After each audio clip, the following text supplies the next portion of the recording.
నేను 1969 ఉద్యమంలో కూడా చాలా చురుగ్గా పనిచేసినాను. డాక్టర్ మరి చెన్నారెడ్డి ఎంబడి, మల్లికార్జున ఎంబడి చాలామంది నా కళ్ళ ముందల గిలగిల కొట్టుకొని చనిపోయినారు, కాలు చేతులు ఇరిగిన వాళ్ళు ఉన్నారు. అప్పుడైనా తర్వాత మలి ఉద్యమంలో కూడా సుల్తాన్ బజార్లో పోలీస్ స్టేషన్ను కాల్చినారని చెప్పి అర్ధరాత్రి పూట పోలీసు వాళ్ళు వచ్చి కాలు చేతులు ఇరగొట్టి కొంతమందిని ఫైర్ చేసి చంపేసినారు. అప్పుడు ఆ మూల మీద ఉండేది కాచిగూడ చౌరస్తా మూల మీద ఉండేది పోలీస్ స్టేషన్. ఇవన్నీ మేము కళ్ళారా చూసినాం. మలి ఉద్యమంలో ఉస్మాన్ సిటీలో అర్ధరాత్రి పూట 60 మంది ఆడపిల్లలు ఆర్ట్స్ కాలేజ్ ఎదురుగా జై తెలంగాణ అంటే బీహారు ఉత్తరప్రదేశ్ పోలీసులు 60 మంది ఆడపిల్లలను చాలా దెబ్బలు కొట్టినారు. నేను టీవీ చూస్తున్నాను అర్ధరాత్రి పూట. ఆ రాత్రిపూట నేను నాకు యూనివర్సిటీలో చేసినవని కాబట్టి తోవలు తెలుసు. ఆ తోవలతో నేను పోయి పోలీసుని రిక్వెస్ట్ చేసినాను.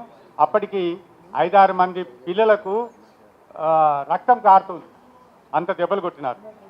ఒక పోలీసుని బతిలాడి పోలీస్ జీపులో వాళ్ళని తీసుకొని వచ్చేసి ఆంధ్రమైల సబ్ హాస్పిటల్లో చేయించేసి సబితా ఇందరెడ్డి గారికి ఫోన్ చేసిన, అమ్మ ఇట్లా పరిస్థితి ఉంది పిల్లలకు, వాళ్ళ తల్లిదండ్రులు ఇక్కడ ఇవ్వలేరు, లేరు. నేను అర్ధరాత్రి పూట టీవీలో చూసి వచ్చి వాళ్ళని తీసుకొచ్చి హాస్పిటల్ వేసిన మందులకు మరి పైసలు కావాలి ఇవన్నీ అంటే, నేను పొద్దున వస్తాను మాస్టారు మీరు చూడండి అంటే నేను అందరిని రిక్వెస్ట్ చేసేసి మందులకు ఇప్పించి పొద్దున ఆమె 7 గంటలకు వచ్చేసి ఆ మందులకు వాటికి డబ్బులు ఇచ్చింది. అంటే ఎంతమంది ప్రాణాలు ఏ రకాల పోయినాయి, ఏ రకాలుగా అనుభవించినారు బాధలు, అది చెప్తే తీరేది కాదు. 1969లో 369 మంది చనిపోయిన లిస్టు చూసుకొని కేసీఆర్ ఏమన్నాడు, వీళ్ళందరికీ తీసుకోండి అని. ఏమి ఇచ్చినాడు? ఇట్లా తీసుకోండి. వెనకాయన ఒక ఆయన అంటుండే మాకు, ఎంతమంది ఉన్నారు? 60 మంది. 60 మందికి మేము 60 మంది 60 చాలు తీసుకురా పో అంటే వాడు 2 గంటలు అక్కడిని పోవాలి, ఈ 60 మంది లేచిపోవాలి. అంతలో అర్థమైంది కదా మీకు? చేస్తున్నాడు, పో తీసుకురా పనాలి పో అంటే ఆడు అక్కడనే పోతాడు, 2 గంటల దాకా రాడు. కేసీఆర్ కూడా పరిస్థితి అదే చేశాడు. 10 సంవత్సరాలు మన తెలంగాణ యొక్క ఆస్తిని అనుభవించి లక్షల కోట్లు దండుకొని అది చేసి ఇది చేసి ఉద్యమకారులకు మర్చినాడు. ఉద్యమకారులు మర్చినాడు ఎవ్వడు బాగుపడలే ఇప్పటిదాకా. మీరు గుర్తుపెట్టుకోండి, ఉద్యమకారుల వల్ల స్వార్థం కొరకు చేయలే, మన రాష్ట్రం కొరకు చేసినాం. పిల్లల కొరకు ఉద్యోగాలు ఇచ్చి తీసుకోండి అన్నాడు. పుట్నాలా బెల్లాలా ఇవ్వడానికి ఇప్పటిదాకా చేయలే అన్నాడు ఆయన్ని. నేను ఇచ్చిన తీసుకోండి అంటే ఏమి ఇచ్చినాడు? ఏదో వంతుకిని చేసేసి అవి లీక్ చేసేసి అయిపోయింది. మొన్న వచ్చినాయని కొన్ని ఇచ్చేసింది. అంటే ఏదైనా సరే ఉద్యమంలో మనము అసలు భాష వారికి ఈరోజు మనము వాళ్ళకు మన సంతాపం తెలియజేస్తున్నాం. అప్పుడు పోయిన 369 కాక మళ్ళీ 1200 చనిపోయినారు. చెప్పకుండా ఎంతమంది పోతున్నారు, కనిపించకుండా ఎంతమంది పోతున్నారు, ఎక్కడెక్కడ వస్తున్నారు ఎవరు తెలియదు. అలనాడు ఇదే గుండెగిరి గారు మేము ఉద్యమ సమితి పెడితే నానా బాధలు పడి మొత్తం అంతా తిరిగినాం. నేను 2 విధాల పదును పెట్టినాను. ఒకటి కుల సంఘం, మేము నాయ బ్రాహ్మణుల మంగళం. ఒకటి కుల సంఘాన్ని పదును పెట్టిన. 2 ఉస్మాని సిటీలో విద్యార్థులతోటి నేనున్నాను. కోటి ఉమెన్స్ మన నిజాం కాలేజీలో హెడ్గా ఉన్నాను, ప్రొఫెసర్ హెడ్ డిపార్ట్మెంట్ నేనున్నాను. అప్పుడు నవీన్ మిట్టల్ గారు కలెక్టర్, తర్వాత Sabharwal DCP, central zone DCP, ఆయన వచ్చేసినాడు. పట్టుకపోనికి వచ్చారు పిల్లలు పొద్దున 11 గంటలకు. ఫస్ట్ పీరియడ్ అయిపోయింది. ఎప్పుడైనా సరే ఫస్ట్ పీరియడ్ 8-9 తీసుకునేది. నేను తీసుకున్న తర్వాత పంపించేది. వచ్చేసి పట్టుకపోవడానికి నేను ముందరికి వచ్చేసిన. ఎవరిని పట్టుకోనికి వచ్చినామని నేను వాళ్ళిద్దరికి ఎగ్జామినర్, మీకు తెలిసి ఉండాలి, వాళ్ళిద్దరికి నేను ఎగ్జామినర్, ఐఏఎస్ ఐపీఎస్లకు ఎగ్జామ్ పరీక్ష తీసుకున్నాను. ఆయన గుర్తుపట్టాడు అంటే గుర్తుపట్టినాం సార్ అని. నేను ఇక్కడ హెడ్ను, మీరు ఇక్కడికి ఏం రావచ్చు, మీకు ఏదైనా నేను ఉంటాను చూసుకుంటూ పోండి అంటే వాళ్ళు వెళ్ళిపోయాడు. అంటే ఎన్ని రకాలుగా చేయాలో అన్ని రకాలుగా చేసిన అంతింత కాదు. 69 నాటి ఉద్యమకారులు సుమారు ఒక 70-80 మంది లీజు. ఇప్పుడు అందులో ఒక్క మనిషి కూడా లేరు, నేనున్నాను. ఇంకొక ఆయన రామ్లాన్ ఉన్నాడు మరపల్లి. అందులో 69లో 2 మాత్రమే మిగిలిన అందరూ చనిపోయినారు. ఇప్పుడు నాకు ఎంత 72 దాటినాయి, నాకు 72 ఏళ్ళు దాటినాయి చెప్తున్నాను. అయినా చేస్తున్న ఉద్యమాల గురించి నాకు పెన్షన్ రాకున్నా పర్వాలేదు, నాకు ఇంటి జాగా రాకున్నా పర్వాలేదు, మీ అందరికి వస్తే నేను సంతోషిస్తాను. మీ అందరికి వస్తే నేను సంతోషిస్తాను. మొదటి లైన్లో నేను ఉంటాను, కావాలంటే వద్దాను సంతకం పెడతాను. నేను 3 సార్లు సీఎంను కలిసిన. 3 సార్లు కలిసినప్పుడు ఒకసారి నన్ను బీసీ కొరకు పిలిచినారు. ఏజ్ ఎక్కువైంది, నా చేతులు కట్టేసారంటే మంచి సార్ అన్న. రెండోసారి పిలిచినారు, ఏదో కార్పొరేషన్ చైర్మన్ అంటే వద్దన్న. నాకు కుల సంఘాల వాళ్ళు ఉన్నారు కదా, వాళ్ళకి ఇవ్వండి అని. నాకు వద్దు, ఇచ్చేసింది. కుల సంఘాలు ఇచ్చి కొన్ని ఉన్నాయి. ఇంకా మూడోసారి ఏమో నేను ఒక పుస్తకం రాసినాను, మీకు తెలిసి ఉండాలి. నేను 25 పుస్తకాలు రాసినాను ఇప్పటికీ. తెలంగాణ మీద రాసినాను, తెలంగాణ భాష మీద రాసిన, దేవాలయాల మీద రాసిన, గ్రామనామాల మీద రాసిన. ఇప్పుడు డిక్షనరీ 3 భాషల డిక్షనరీ కంప్లీట్ అవుతుంది, 600 పేజీలు. తెలుగు, కన్నడ, ఇంగ్లీష్. నాకు 5 భాషలు వస్తాయి. 3 భాషల మీద 600 పేజీలు డిటిపి అయిపోయి. అది సీఎం చూపించి ఆశ్చర్యపోయినాడు రేవంత్ రెడ్డి గారు వాళ్ళ ఇంట్లో. చాలా బాగా రాసినారంటే, అవును సార్ ఏదో కష్టపడ్డాను అన్నాను. అంటే తెలంగాణ ఉద్యమకారులము అంటే మామూలం కాదు. ఒక్కొక్కరికి ఒక ప్రావీణ్యమైన శక్తి ఉంది. ఆ శక్తి చేతనే ఇంతమంది మనం ఉన్నగూడు ఇక్కడ ఉన్నాం. ఇది మామూలైంది కాదు. ఏ రాష్ట్రంలో, ఏ దేశంలో, ఏ జిల్లాలో కూడా ఇంతటి ఐక్యత ఉండదు. మనకు తిండి లేకున్నా పర్వాలేదు, ఐక్యత ఉంటుంది. అనుకున్నా సరే, ఆడుకున్నా సరే ఐక్యత ఉంటుంది. మనం తెలంగాణ అనే పదానికి చాలా బలమైన అర్థం ఉంది. తెలుగు నేల, ఈ తెలుగు నేలలో పట్టుమని 10 మంది కాదు, 10 మంది వచ్చేదంటే 100 మంది వస్తారు, 100 అంటే 1000 వస్తారు. అందువల్ల మనం ఈనాడు నిరుత్సాహపడాల్సిన అవసరం లేదు. మనము తెలంగాణ కొరకు ఎంతో పాటుపడి ఎన్నో చేసినాము.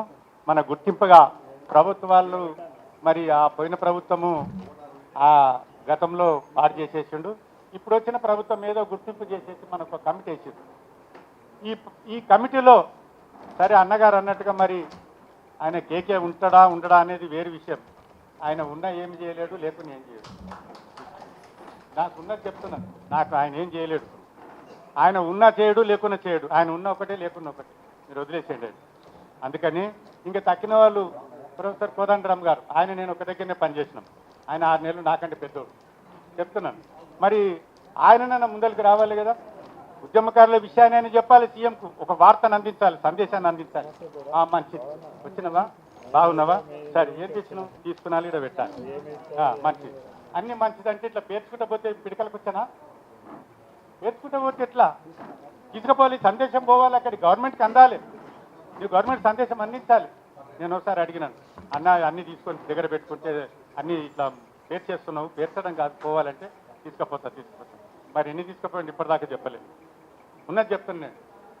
ఇప్పుడు అక్కడ కమిటీలో ఉన్న వాళ్ళలో కేకేది అయిపోయింది. ఇంకా కోదండరామ్ గారు ఇంతే. ఇప్పుడు నేను ఆయన ఉన్న ముందరనే చెప్పేవాడిని, ఇప్పుడు లేడు కాబట్టి చెప్తున్నా. అన్ని వాస్తవాలు అన్నీ నిజమే, నిజమైన వాస్తవాలు. ఆయన మరి ఏం చేస్తాడో చూద్దాం. ఇంకా రాములు గారు, ఆయన ఒక రకంగా చాలా సౌమ్యుడు, తీసుకుపోయినటువంటి ధైర్యం ఉన్నటువంటి మనిషి. ఆయన ఏ దానికి జంకడు, జంకి వెనక ముందు కాదు. ఆయన పదవులకు పైసా కాసపడే మనిషి కాదు. వీళ్ళు కూడా కాదు, కానీ మనస్తత్వం చెప్తున్నాను.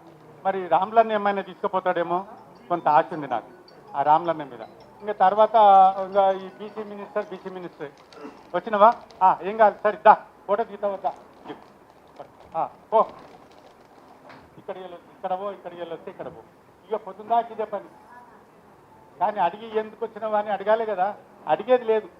వచ్చినవా, సరే ఏమైనా కాగితం ఇచ్చి ఇచ్చేసుడు, తపటా ఫోటో దిగుడు, ఇడు ఖుషీగా పోకడు ఇక ఫోటో పెట్టడానికి. అందరికీ ఫోటో పెట్టుడు. నేను దిగిన పెద్ద ఆయనతో, నేను దిగిన ప్రధానమంత్రి కూడా వేస్తే. ఇప్పుడు ఎందుకు చెప్తున్నానంటే, ప్రధానమంత్రికి తెలుసు కదా తెలంగాణ వచ్చింది, తెలంగాణ ఉద్యమకారుల సమస్యలు తెలుసు కదా. మరి ఆయన కూడా మరి ఆయన వంతు 80% ఇవ్వాలి. 20% స్టేట్ ఇస్తే 80% సెంట్రల్ గవర్నమెంట్ ఇవ్వాలి. ప్రతిదీ వాళ్ళకి ఇక్కడ భాగం ఉంది. మరి ఎవరిస్తున్నారు? ఎందులో లేదు. పెన్షన్లు కానీ, ఉద్యోగాల దాంట్లో జీతాలు కానీ అన్నింటిలో 80% సెంట్రల్ ఇవ్వాలి. ఏమి ఇవ్వడం లేదు. ఇప్పుడు ఉన్న వాటిని నా ముందల నేను చెప్తున్నాను కదా, పిల్లలను ఆ బీహార్ పోలీసులు, ఓ పిల్లాడు జాన్ అని పిల్లగాడు పొట్టుకుండే, ఆ పిల్లగాడిని బీహారు పోలీసులు ఆర్ట్స్ కాలేజ్ దగ్గర జుట్టు పెద్దగా ఉండే పౌరానికి, నా స్టూడెంటే, ఆ జుట్టు బట్టి ఇట్లా తిప్పారు. ఎంత ఘోరం! జుట్టు బట్టి గిరగిరి తిప్పారు. కమిటీ గురించి ఏమన్నా చెప్పండి. చాలా మంది మాట్లాడాలి కాబట్టి చెప్తా. ఇప్పుడు అసలైన విషయాన్ని చెప్తాను. అయితే ఇట్లా తిప్పి ఎంతమందిని కొట్టిందంటే లెక్కలేని మంది కొట్టిరు. నేను చెప్తున్నాను, ఇప్పుడు 40-45 ఏళ్ళు దాటినాయి. దగ్గర 35 మంది ఆడపిల్లలు, కొన్ని వందల మంది మగపిల్లలు. ఇప్పటికి ఉద్యోగాలు లేవు. ఉద్యమకారులకు పెన్షన్లు లేవు, ఉద్యమకారులకు ఇళ్ళ జాగాలు లేవు. ఇస్తారని ఆశలు మనం అన్నాం. 30,000 ఇస్తారు, 25,000 ఇస్తారు, అన్నేమి ఇయ్యరు. నాకు తెలుసాను, ఏదో కొంత ఇస్తే ఇయ్యొచ్చు. ఈ 4 రకాల వాళ్ళు విభాగం చేసారు కదా, 4 రకాలు. అందులో ఏ విభాగానికి ఎంత ఇవ్వాలనేది ఇంకా వాళ్ళకి తెలియదు. నేను అంటున్నాను, వాళ్ళు అనుకోలేదు. ఇప్పుడు అనుకొని చేయాలి. మనం ప్రశ్నించేది అదే. మనం ఏదో కాదు, మనం మాట్లాడుకొని ఇంత చా తాగి 2 బిస్కెట్ తినిపోవడం కాదు ఇక్కడ. మీరు ఈ కమిటీలో వేసినటువంటి 4 భాగాల్లో ఎవరెవరికి ఏమిస్తున్నారు, తగ్గినోళ్ళకి ఏమిస్తున్నారు, ఉన్నోళ్ళకి ఏమిస్తున్నారు, కాజీ ఇరినోళ్ళకి ఏమిస్తున్నారు, ఈ కేసులు అయిన వాళ్ళకి ఏమిస్తున్నారు, తగ్గిన వాళ్ళకి ఏమిస్తున్నారని చెప్పాలి. వాళ్ళు ఈ వార్తను తీసుకుపోవాలి గవర్నమెంట్ దగ్గరికి, ప్రభుత్వం దగ్గర తీసుకుపోవాలి. తీసుకోపోవడానికి కదా కమిటీ వేసింది. వీళ్ళు వచ్చి మన కొరకు నేను ఇచ్చిన పో అంటే ఇచ్చేది నీ జేబులకి వెళ్ళి కాదు, నీకు ఇచ్చేది లేదు. ఇవి ఒట్టి చెప్పడానికి కాదు, మనం నిలబెట్టి అడగవలసిన అవసరం ఉంది. మీరు ఏమి ఇస్తారో చెప్పండి, ఏమి ఇస్తారో చెప్పండి. మేము ఇంత అడిగినాం, ఇంత లేదుగో ఇంత ఇస్తామని చెప్పు. నువ్వు అది చెప్పకుండా ఇస్తాము, గవర్నమెంట్ ఇస్తారు, ఆయన ఇస్తాడు, ఈయన చెప్పిపోవడానికి రావడం వద్దు. మీరు ఏదో ఆయన ఇస్తాడని చెప్పడం కాదు, ఇప్పిస్తాం ఇంత అని నువ్వు చెప్పిడ. నీ కమిటీ వేసింది ఎందుకు? అందుకే నేను చెప్తున్నాను, కమిటీ వాళ్ళను ఖచ్చితంగా అడగవలసిన అవసరం ఉంది. ఏదో ఇస్తాడు, మేము మాట్లాడతాం, మేము తీస్తాం, ఈడిపోతాం అనేది ఉత్త మాటలు. ప్రకాశ్ అన్న చెప్తున్నాను, ఈ ఉత్త మాటలతో పని కాదు. పెడతా పోరంటే ఆడు 3 రోజులకు చచ్చిపోతాడు తిండి పెట్టకుండా. పిడికడన్నా పెడితే వాడు బతాడు 3 రోజులు. పిడికడ కూడా పెట్టకుండా పెడతాను పో నీళ్ళు అది చచ్చిపోతాడు.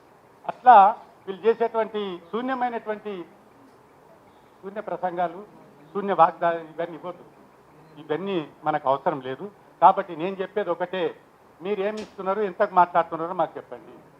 లేదు మీరు మళ్ళీ వచ్చి చెప్పండి, పోయి ఆడికి పోయి మాట తీసుకొచ్చి చెప్పండి. మళ్ళీసారి కూర్చుంటాం. పెద్ద మనసు 10 మందిని పిలవండి, ఓ 30 మందిని 20 మందిని వెళ్ళండి, వాళ్ళకే చెప్పండి, ఓ జీవో తీయండి, ఇట్లా ఇస్తున్నామని. మీరు ఏం చేయకుండా కమిటేస్తే ఉత్తగా రండి పొండి అంటే వద్దు, రండి పొండి అనేది వద్దే వద్దు. రాకపోకలతో పని కాదు. పెడతానంటే కడుపు నిండదు, పెడితేనే కడుపు నిండదు.